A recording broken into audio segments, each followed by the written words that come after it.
지난주일에 여호수아가 이스라엘 백성의 지도자들에게 남긴 말씀에 대해서 전하였습니다. 여호수아가 이스라엘 백성 지도자들에게 또 이스라엘 백성들에게 하고자 하는 말은 다른 것이 아니었습니다. 하나님께서 이스라엘 백성들을 위하여 행하신 일, 그것을 한마디로 요약을 하면 하나님께서 너희를 위하여 싸우셨다라는 것이에요. 하나님께서 너희를 위하여 싸우셨다라는 것, 그것을 기억하며 살아가라는 것입니다. 그래서 23장 3절과 9절 말씀을 보면 이렇게 이제 말씀을 하였습니다. 너희 하나님 여호와께서 너희를 위하여 이 모든 나라에 행하신 일을 너희가 다 보았거니와 같이 있습니다. 너희의 하나님 여호와 그는 너희를 위하여 싸우신 이시니라. 너희의 하나님 여호와 그는 누구를 위하여? 너희를 위하여 싸우신 분이다. 그렇게 말씀을 해요. 또 9절에 보면 이렇게 말씀을 했습니다. 같이 읽습니다. 이는 여호와께서 강대한 나라들을 너희 앞에서 쫓아내셨으므로 오늘까지 너희에게 맞선 자가 하나도 없었느니라. 여호와께서 강대한 나라들을 너희 앞에서 쫓아내셨다. 다른 말로 여호와께서 너희를 대신하여 싸우셨다라고 말씀을 하는 것입니다. 이스라엘 백성들이 가나안 땅에 들어와서 얻은 승리와 성취, 무엇을 얻은 것은 이스라엘 백성들의 능력이나 수고의 결과라고 생각하지 말라고 이야기하는 것이에요. 그 일을 이루신 분은 여호와 하나님이시라는 사실을 말씀하고 있습니다. 이스라엘 백성들은 단지 앞서가시는 그 하나님을 순종하며 따랐을 뿐이라는 것이에요. 우리의 노력이 아니라, 우리의 열심이 아니라, 우리의 수고의 결과가 아니라 하나님께서 먼저 가셨던 그 길을 내가 따라갔다라는 것, 순종하며 나아갔다라고 말씀을 하는 것입니다. 여러분들, 우리가 도둑심보라고 이야기를 합니다. 내가 노력하지 않고 내가 한 것처럼 이렇게 하려고 하는 것, 이런 것을 도둑심보라고 하고요. 또 남의 것을 내가 노력하지 않고 그냥 얻으면 그것을 도둑이라고 이야기하죠. 지난 주간에 중국의 첨단 지식 유출과 탈취에 대한 기사가 좀 나온 적이 있습니다. 우리나라와 중국의 어떤 기술적인 격차가 점점 줄어들어요. 생각보다 빨리 줄어들고 있습니다. 그 이유가 중국에 많은 인구가 있기 때문에 그들 안에서 유능한 사람들이 나오는 경우도 있어요. 또 세계 곳곳에 공부하는 학생들이 있으니까 그럴 수도 있습니다. 그런데 그런 것보다는 중국이 가장 잘하는 거, 우리나라도 했던 일이긴 했습니다. 그게 뭐냐? 지적재산권을 갖는 거예요. 그래서 우리나라의 반도체나 아니면 LED나 그런 기술을 가진 사람들, 그런 사람들에 대해서 대우가 그렇게 넉넉지 않은 것을 이렇게 기회로 잡는 거예요. 자기들이 그들보다 훨씬 돈을 많이 주겠다라고 하는 거죠.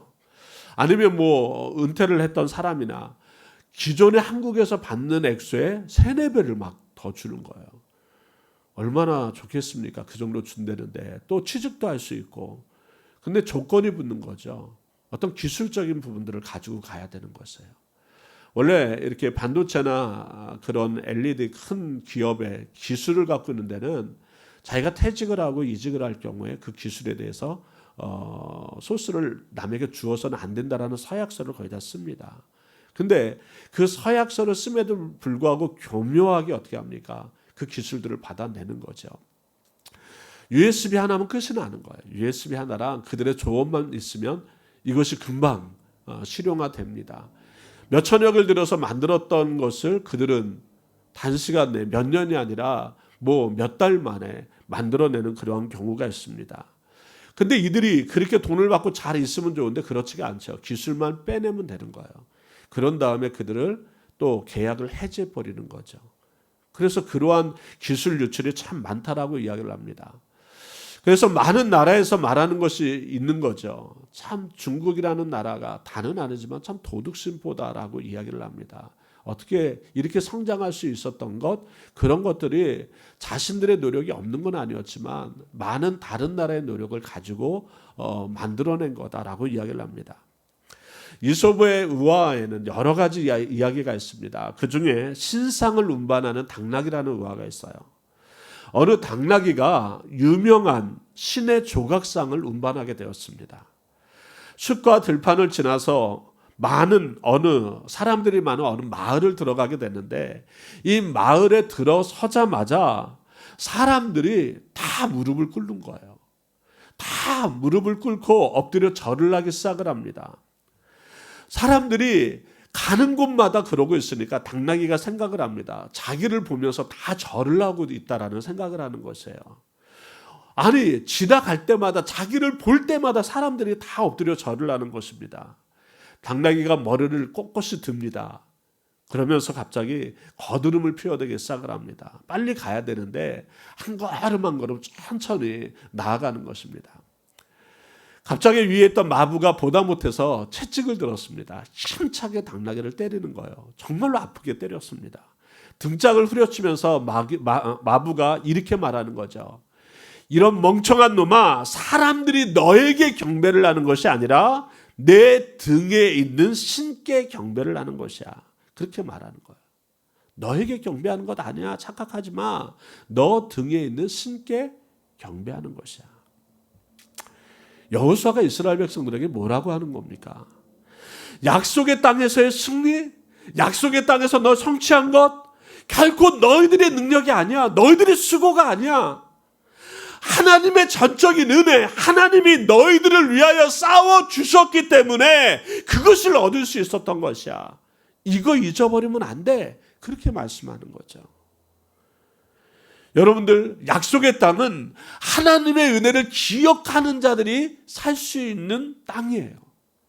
하나님의 은혜를 붙잡고 살아가는 자들이 살 수 있는 곳이 약속의 땅이에요. 그것을 잊어버리는 순간, 그것을 기억해서 멀어지게 하는 순간 약속의 땅에서 살 수 없는 쫓겨나는 삶이 된다라는 것이에요. 여호수아는 이스라엘 백성들에게 10절을 통하여 이제 다시 한번 말씀을 합니다. 같이 읽도록 하죠. 23장 10절입니다. 시작. 너희 중 한 사람이 1000명을 쫓으리니 이는 너희 하나님 여호와 그가 너희에게 말씀하신 것 같이 너희를 위하여 싸우심이라. 또 한 번 말씀을 해요. 너희를 위하여 싸우셨다. 어떻게 싸우셨느냐?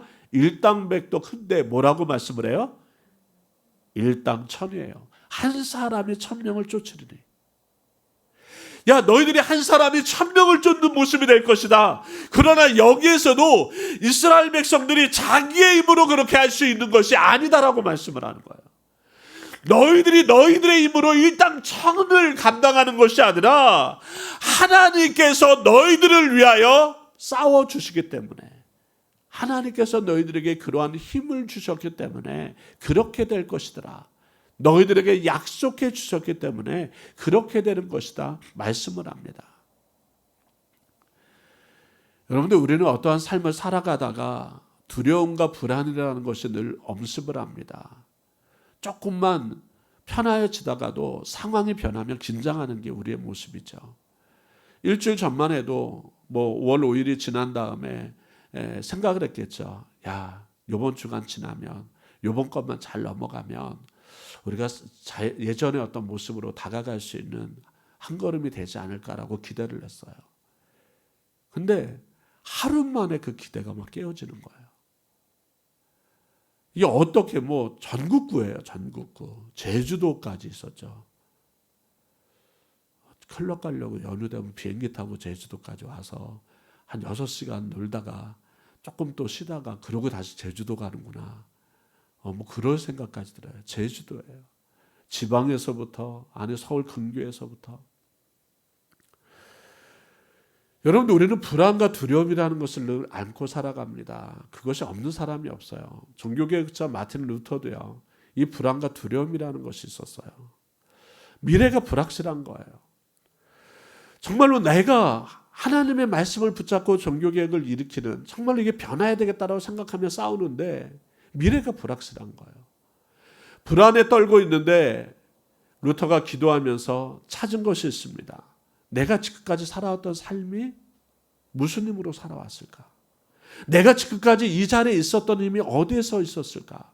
생각해 보아도, 기도해 보아도 내 힘이 아니었던 거예요. 내 힘으로 살아왔다라는 것은 너무 불가능한 일이었던 거예요. 그러면 누구냐? 내가 믿는 하나님밖에 더 있냐? 나를 대신하여 싸워주시는 장수가 있는데 바로 그분이 하나님이시라는 걸 깨닫습니다. 그것을 통하여 그는 종교개혁을 끝까지 이루는 모습이 될 수 있었습니다. 나를 대신하여 싸우는 장수가 있음을 깨달았을 때 그가 만든 찬송이 있어요. 그 찬송이 585장이에요. 종교개혁 주일 때 부르는 찬양인데 그 가사 2절에 보면 이렇게 되어져 있습니다. 내 힘만 의지할 때는 패할 수밖에 없도다. 힘 있는 장수 나와서 날 대신하여 싸우네. 이 장수 누군가? 주 예수 그리스도. 만군의 주로다. 당할 자 누구랴? 반드시 이기리로다. 그렇게 고백을 해요. 내 힘만 의지할 때는 패할 수밖에 없는데 날 대신하여 싸우는 장수가 있었다라는 거예요. 이 장수가 누구냐? 예수 그리스도고 만군의 주로다. 당할 자가 없도다. 반드시 이기리로다. 그렇게 말씀을 합니다. 그렇죠? 주님께서 나를 대신하여 싸워주시기 때문에 내가 반드시 이길 수 있게 된다는 것이에요. 내 힘이 아니라 하나님이 나를 대신하여 싸워주시기 때문에 우리가 이길 수 있다는 것이에요. 나는 비록 약하지만 얼마든지 일당천이라는 삶을 감당할 수 있게 된다는 것입니다. 여러분들의 가정을 대신하여 싸워주시는 분이 하나님이심을 믿으며 사시기를 바랍니다. 나를 대신하여 싸우시는 분도 하나님이셔야 되고 내 자녀를 대신하여 세상과 싸워주실 분이 하나님이시라는 것을 우리는 믿으며 살아가야 돼요. 내 자녀 자신의 힘으로 싸워서 세상이 이길 수가 없어요. 이 세상이 얼마나 정말 위험하다 그럴까요?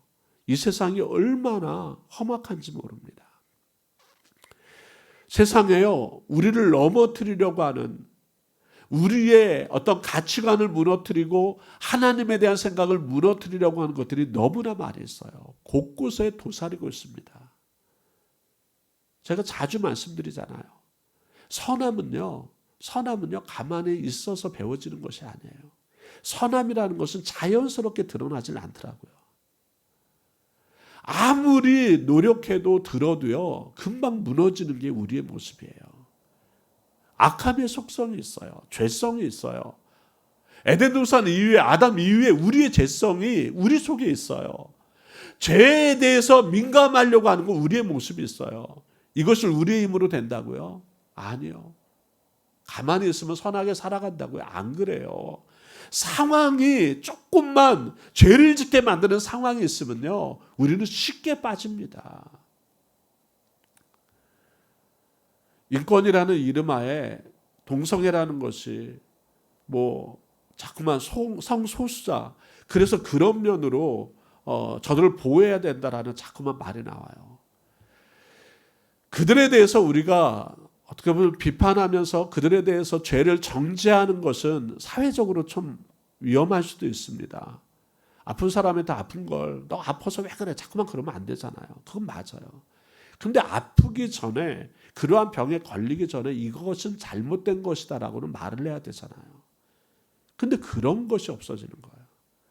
성소수자 그런 것들이 자연스럽게 들려오고 말씀을 드렸지만 그러다 보니까 서울에서 축제까지 하잖아요. 지방의 곳곳 도시에서 축제하잖아요. 그것을 문화로 생각해서 젊은 아이들이 어린아이들이 자꾸만 참여를 해요. 봅니다. 별거 아니네. 이런 거 다 할 수 있게끔 열어주니까 이거 괜찮은 거야. 그런데 제일 호기심이 많은 친구들이요. 20, 30대예요. 지금 20, 30대. 이번에 클럽에 대다수의 모습이 20, 30대예요. 그러한 클럽에. 20, 30대 전체가 그런 것이 아니라 일부겠지만 그것이 자연스럽게 들어가는 거예요. 자연스럽게. 이게 잘못된 거야. 이것은 안 좋은 거야. 이것은 우리가 참 조심해야 돼. 이런 말들이 없는 거예요.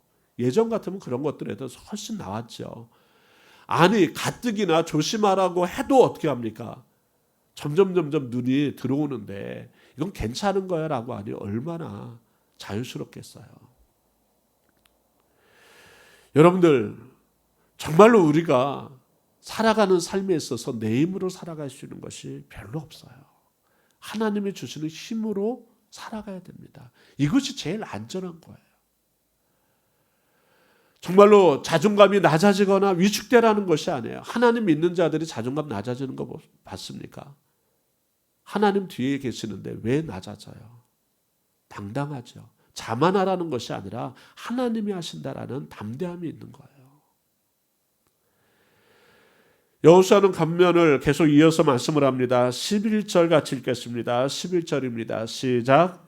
그러므로 스스로 조심하여 너희 하나님 여호와를 사랑하라. 야, 우리의 삶 하나님의 은혜로 되는 거야. 하나님이 싸워주셔도 되는 거야. 그러면서 더 권면하는 것이 그러므로 스스로 조심하여 너희 하나님 여호와를 사랑하라. 여러분들 기억하십니까? 요단 동편 지파들을 보낼 때 그들에게 여호수아가 주는 말씀이 있었어요. 하나님을 사랑하라는 권면이 있었어요. 하나님을 사랑하라. 여러분들, 하나님 사랑이 순종이나 계명 준수보다 먼저라는 사실을 우리는 기억할 필요가 있다고 말씀을 드렸죠. 하나님 사랑이 먼저입니다. 하나님 사랑이 먼저 되지 않는, 사랑이 동기가 되지 않는 율법 준수는요, 율법주의 함정에 빠질 때가 있어요. 사랑이 동기되지 않는 그러한 삶의 믿음의 신앙은요, 잘못하면 기복주의로 변하는 모습이 될 수 있습니다. 여러분들, 내가 신앙생활하는 것이 하나님을 사랑하고 하나님의 그 은혜가 너무 크다라는 것이 먼저면 신앙생활은 자연스럽게 따라와요. 여러분들, 어떤 여자와 같이 있고 싶어요? 어떤 남자와 내가 늘 같이 있고 싶어요. 그 이유가 사랑이라면요, 누가 뭐라고 해도 같이 있고 싶어요. 그와 동행하고 싶다고요. 그 사람이요, 힘든 상황이 있을지라도, 어려운 상황이 있을지라도 그 사람 옆에 오히려 더 붙어 있고 싶은 거예요. 근데 그 사람과 같이 있어야 될 목적이 사랑이 아니라 다른 거예요. 돈이에요? 아니면 그 사람이 갖고 있는 명예 옆에 내가 좀 같이 있어 보려고 하는 거예요? 그러다 보면요, 그 사람이 변할 때 나도 변해버려요. 여러분들, 우리의 신앙의 모습이 동기가 무엇인지가 참 중요해요. 하나님을 믿는 것이, 교회를 다니는 것이 동기가 무엇이냐는 거예요. 하나님을 사랑하는 것, 그것이 먼저여야 된다고 말씀을 하는 거예요. 그러니까 스스로 조심하라. 이 조심이라는 것은 다른 것이 아니라 내가 정말 하나님을 사랑하고 있는지 조심해서 잘 살펴보는 모습이 되라는 거예요. 내가 하나님을 사랑하는데 그 사랑하는 것이 정말 사랑하고 있는지 살펴보는 삶이 되어야 된다는 것이에요. 신앙의 변질은 사랑의 변질에서부터 시작되기 때문입니다. 하나님을 사랑하던 것이 어떻게 돼요? 변질되어서 세상을 사랑합니다. 그러면서도 신앙생활 하잖아요. 그러면 신앙이 변질될 수밖에 없어요. 마음은 세상에 있는데 몸만 하나님 앞에 와 있는 거예요. 그러니까 무슨 생각을 하냐? 기복주의적인 것이는 거예요. 나 여기 와 있으니까 나 세상에서 돈 벌어서 11조예요. 뭐예요? 나 그걸로 만족하는 거예요. 그걸로 나의 어떤 믿음을 정말로 안에 삼고 있는 거예요.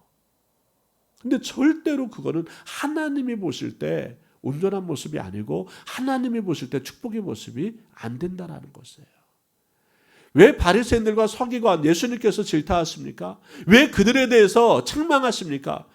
누구보다도 말씀을 잘 알아요. 누구보다도 말씀대로 살아간다라고 하는 사람들이에요. 근데 그들의 동기가 하나님에 대한 사랑이 아니라 자신에게 있었다라는 거예요. 세상 사람들 앞에 자기를 드러내는 데 있었어요. 그러니까 그게 안 되는 거예요. 예수님이 왜 그들을 질타하겠습니까? 그게 아니다라는 거죠. 신앙의 변질이 있을 수밖에 없다라는 거죠.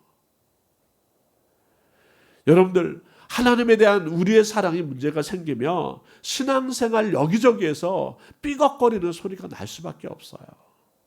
가장 흔하게 나타나는 현상이 뭡니까? 이제 하나님이 아니라 자꾸만 주위를 둘러보게 되는 거예요. 주위가 뭐예요? 세상이에요. 세상을 둘러보게 됩니다. 12절 13절 같이 읽도록 하겠습니다. 같이 읽겠습니다. 12절 13절입니다. 시작. 너희가 만일 돌아서서 너희 중에 남아있는 이 민족들을 가까이하여 더불어 혼인하며 서로 왕래하며 확실히 알라. 너희 하나님 여호와께서 이 민족들을 너희 목전에서 다시는 쫓아내지 아니하시리니 그들이 너희에게 올무가 되며 덫이 되며 너희의 옆구리에 채찍이 되며 너희의 눈에 가시가 되어서 너희가 마침내 너희 하나님 여호와께서 너희에게 주신 이 아름다운 땅에서 멸하리라. 여러분들 이 말씀을 하는 거죠.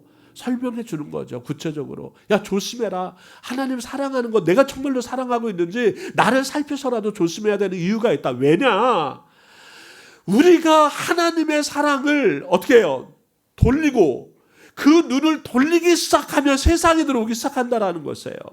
세상에 어떤 모습이 들어오면 하나님을 사랑하는 동안에는 우리의 시선이 늘 하나님을 향해 있지만 그 사랑에 뭐가 문제가 생기게 되면 우리의 시선이 세상을 향하게 된다라는 것이에요. 돌아서서 그렇게 말합니다. 여러분들 돌아서는 게 두 가지죠. 똑같은 건데 세상에서 우리가 하나님을 돌아설 때가 있어요. 하나님으로. 세상을 돌아서는 걸 우리는 뭐라 그래요? 회개라고 이야기를 하는 거예요. 세상을 바라봤던 것을 등지고 하나님을 바라보는 걸 회개라는 모습이에요. 근데 이제는 어떻게 해요? 하나님을 바라봤던 것을 등지고 세상을 바라보기 시작을 하는 것이에요. 이거는요, 회개가 아니라 뭡니까? 하나님께 대한 배반이에요. 정말 우상을 숨기는 거죠. 하나님께 등을 돌리면 보이는 것은 세상이에요. 다른 걸 봐요? 안 그래요. 세상이에요. 여러분들, 이스라엘 백성들이 이방의 사람들, 그들과 가까이 살고 다른 민족들이 이제 보이기 시작하는 거예요. 하나님 보일 땐 그들과 가까이 있어도 그들이 눈에 안 들어왔어요. 근데 하나님께 등을 돌리기 시작하면서 주변의 이방인들이 보이기 시작하라는 거예요. 어울려 살고 혼인도 하고 서로 가까이 지내다 보면 결국 그들이 섬기는 우상의 덫에 빠지게 되는 것입니다. 그래서 마지막에 뭐라고 이야기를 했어요? 이렇게 말씀을 했죠. 그들이 올무가 되고 덫이 되고 옆구리에 채찍이 되고 눈에 가시가 되리라. 결국에는 여호와께서 너희에게 주신 이 아름다운 땅에서 어떻게 해요? 멸하리라. 여러분들, 하나님은 질투하시는 하나님이라고 이야기를 해요. 그래서 우리가 하나님이 쫀쫀하신 하나님 아닐까라고 해요. 아닙니다. 하나님은 공의의 하나님이기 때문에 질투도 하세요. 왜냐? 하나님은 우리에게 모든 걸 주고 싶어 하시는 사랑이 많으신 분이에요. 모든 걸 주고 싶으신 분인데 그 주고 싶으신 분이 우리가 받아야 될 대상이 하나님의 것을 받지 않으려고 하면 하나님은 가만 놔두실 수가 없어요. 하나님의 공의 속에서, 하나님의 사랑 속에서 그들을 채찍질 하시면서라도 어떻게 합니까? 그것을 누리게 하려고 하시죠. 근데 마지막까지 그걸 누리려고 하지 않으면 채찍질에서 끝나는 거예요. 하나님의 심판에서 끝나버리는 거예요. 아무리 특별하게 선택한 민족이라도, 아무리 그들에게 약속의 땅을 주셨다고 하더라도 더 이상 하나님을 사랑하지 않으면 이 아름다운 땅에서 추방하실 수밖에 없다라고 말씀을 하는 거예요. 세상이 너희들의 올무가 되고 덫이 되고 가시가 됨으로 말미암아 너희들이 그 안에서 망할 수밖에 없다. 그러니 그러한 상태가 되지 않도록 스스로 조심하라. 그렇게 말씀을 하는 겁니다. 여러분들, 어떠한 일을 하는 것이 먼저가 아니에요. 그 일 이전에 뭐예요? 동기가 더 중요해요. 하나님의 사랑이 더 중요하다라는 거예요. 하나님의 사랑을 가지고 하나님을 바라보면 하나님이 그 일을 이루게 만드실 것이고 그 길을 열어주실 거예요. 여러분들, 설교의 마지막 부분, 여호수아의 설교의 마지막 부분입니다. 우리 14절 같이 읽도록 하죠. 14절입니다. 시작. 보라, 나는 오늘 온 세상에 가는 길로 가려니와 너희 하나님 여호와께서 너희에게 대하여 말씀하신 모든 선한 말씀이 하나도 틀리지 아니하고 다 너희에게 응하여 그 중에 하나도 어김이 없음을 너희 모든 사람은 마음과 뜻으로 아는 바라. 이렇게 말씀을 하죠. 모든 선한 말씀이 다 너희에게 응하여 그 중에 하나도 어김이 없다. 모든 것이 응하였다라는 것이에요. 하나님의 말씀은 결코 실패하지 않는다라는 것이에요. 하나님의 말씀은 결코 어떻게 합니까? 정말로 이루어지지 않는 것이 아니다. 나는 실패할 수 있지만 하나님의 말씀은 실패하지 않는다. 나의 불순종으로 약속의 성취가 연기될 수는 있지만 결코 하나님의 말씀은 실패되지 않는다라는 것이에요. 그런데 이 말씀이 실패되지 않는다라는 것은 양면성이 있어요. 뭐라고 말하냐? 선한 말씀도 실패하지 않지만 불길한 말씀도 역시 실패하지 않는다라는 것이에요. 여러분들, 우리가 이러한 것을 듣죠. 예수님이 다시 오심 심판이 있어요. 우리의 마지막에는 심판이 있습니다. 하나님의 심판은요, 우리에게 기쁨이 될 수도 있고 슬픔이 될 수도 있죠. 양면성이에요. 그 심판은 나에게 불길한 말씀만 되는 것이 아니라 오히려 선한 말씀도 돼요. 어떠한 사람에게는 선한 말씀이 아니라 불길한 말씀이 될 수 있다는 것이에요. 그걸 이렇게 이제 풀어서 말을 합니다. 15절 16절입니다. 같이 읽겠습니다. 시작. 너희 하나님 여호와께서 너희에게 말씀하신 모든 선한 말씀이 너희에게 임한 것 같이 여호와께서 모든 불길한 말씀도 너희에게 임하게 하사 너희 하나님 여호와께서 너희에게 주신 이 아름다운 땅에서 너희를 멸절하기까지 하실 것이라. 만일 너희가 너희 하나님 여호와께서 너희에게 명령하신 언약을 범하고 가서 다른 신들을 섬겨 그들에게 절하면 여호와의 진노가 너희에게 미치리니 너희에게 주신 아름다운 땅에서 너희가 속히 멸망하리라 하니라. 다른 것 아닙니다. 선한 말씀은 하나님을 사랑하여 그 말씀을 순종하는 자에게는 하나님이 주신 약속의 축복이 있다라는 것이에요. 선한 말씀은 너희가 하나님 바라보고 살아가면, 하나님 붙잡고 살아가면 하나님이 주시는 약속의 축복이 있다. 그런데 불길한 말씀은 뭐예요? 하나님을 돌아서서 하나님을 등지고 세상을 바라보고 살아가면, 하나님에 대한 첫사랑을 떠나서 살아가면 너희들은 세상 속에 있는 것을 바라보지만 그것들이 올무가 되고 덫이 되고 가시가 되어서 하나님이 세상에 말씀하는 저주, 그 약속의 저주가 바로 너희들의 모습이 될 것이다 라고 말씀을 하는 거예요. 동전의 양면성이죠. 이것이 다 응하여진다라는 거죠. 선한 말씀도 불길한 말씀도. 여기에는 그 자세한 내용이 언급되어져 있지는 않아요. 그냥 선한 말씀도 불길한 말씀도 다 응할 것이다, 그렇게 말씀하고 있는데 이미 모세를 통하여 이스라엘 백성들에게 선포되어졌던 말씀이에요. 신명기 28장에 보면 이제 그 내용들이 나오는데요. 한번 28장 같이 한번 보도록 합니다. 1절과 2절 먼저 읽도록 합니다. 시작. 내가 내 하나님 여호와의 말씀을 삼가 듣고 내가 오늘 내게 명령하는 그의 모든 명령을 지켜 행하면 내 하나님 여호와께서 너를 세계 모든 민족 위에 뛰어나게 하실 것이라. 여호와의 하나님 말씀을 듣고 내가 내게 명령하는 모든 것을 지켜 행하면, 선한 말씀이죠. 이 선한 말씀에 대해서 1절과 2절을 읽었지만 14절까지 축복의 내용이 쭉 나와 있어요. 신명기 28장에. 축복의 내용이 이렇게 너희들이 축복받을 것이다, 하나님이 인도하실 것이다 쭉 내려왔어요. 그런 다음에 15절에 딱 하니까 또 다른 말을 합니다. 15절 같이 읽습니다. 시작. 내가 만일 내 하나님 여호와의 말씀을 순종하지 아니하여 내가 오늘 내게 명령하는 그의 모든 명령과 규례를 지켜 행하지 아니하면 이 모든 저주가 내게 임하며 내게 이를 것이니. 불길한 말씀은 하나님을 등지고 세상 바라보고 하나님의 사랑을 잃어버리면 이 모든 저주가 너희에게 임할 것이다 라고 말씀을 해요. 그러면서 15절부터 어디까지냐? 68절까지 이어져요.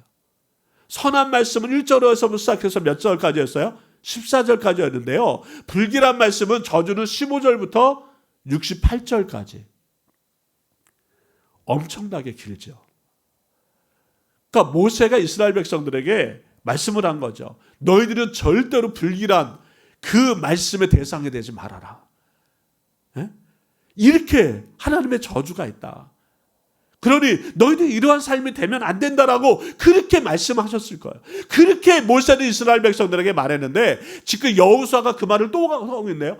길게 설명을 하고 있지는 않지만 그 말씀을 또 하고 있어요. 그렇다면 이스라엘 백성들이 지금 어떻게 살고 있다라는 것이에요? 선한 말씀에 붙잡고 살아가는 것보다 불길한 말씀에 그 모습대로 살아가는 모습들이 있더라는 것이에요. 아직까지도. 여러분들, 죄의 문제가 해결되기 전까지 하나님의 말씀에 온전히 순종하게 되는 것은 불가능해요. 예수 그리스도가 오시기 전까지는. 그래서 하나님께서 정말로 이 땅에 우리 예수 그리스도를 보내서 주신 이유가 죄의 문제가 해결되지 않으니까 그 죄성 때문에 계속 죄를 짓더라는 것이에요. 스스로 조심하여 여호와를 사랑하라. 내가 정말 하나님을 사랑하는지 항상 조심하여 살펴보아야 된다라는 것입니다. 따라서 합니다. 사랑이 먼저다. 사랑이 먼저인지를 늘 살펴봐야 돼요. 내가 하나님을 예배하는 것, 하나님께 기도하는 것, 하나님의 어떠한 일을 하는 것, 하나님의 사랑 속에서 나와야 된다는 것이에요. 그렇지 않으면 형식주의로 변해요. 율법주의로 변해요. 기복주의로 변할 수 있다는 것입니다. 그것은 그러한 삶을 살아갔을지라도 그것이 오히려 나에게 덫이 되고 올무가 되고 가시가 될 수 있다는 것이에요.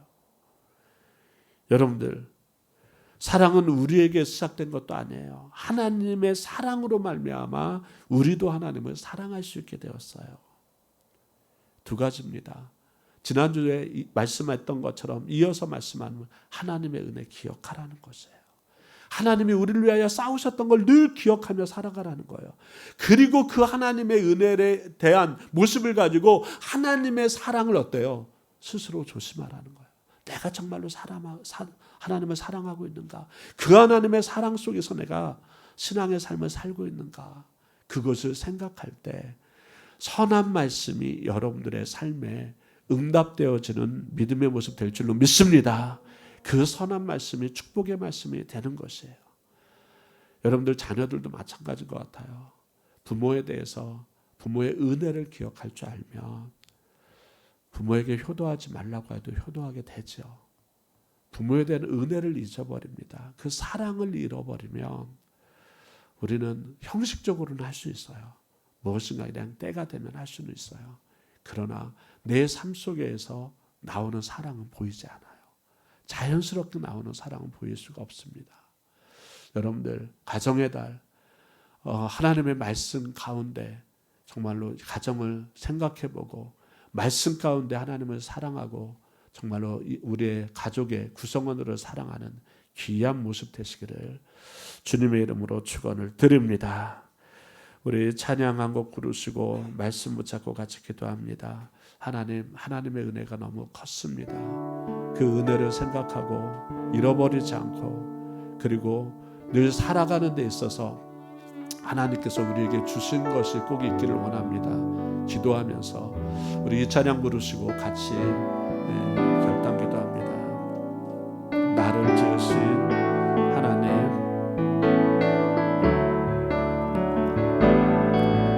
나를 지으시니까 하나님,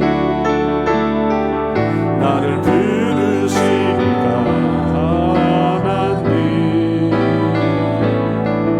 나를 보내시니도 하나님,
달려갈 길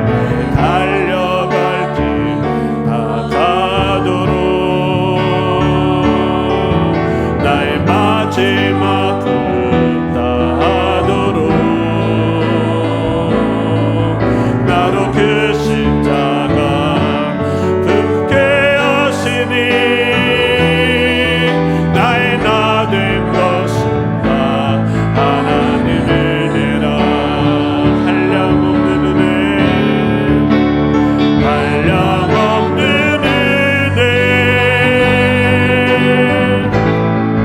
갚을 길 없는 은혜 내 삶을 애워싸는 하나님의 은혜 나 주저함 없이 그 땅을 밟음도 나를 붙드시는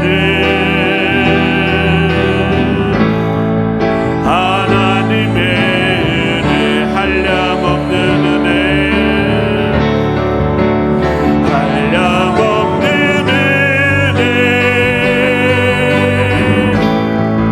갚을 길 없는 은혜 내 삶을 애워싸는 하나님의 은혜 나 주저함 없이 그 땅을 밟음도 나를 붙드시는 하나님의 우리 다 같이 통성으로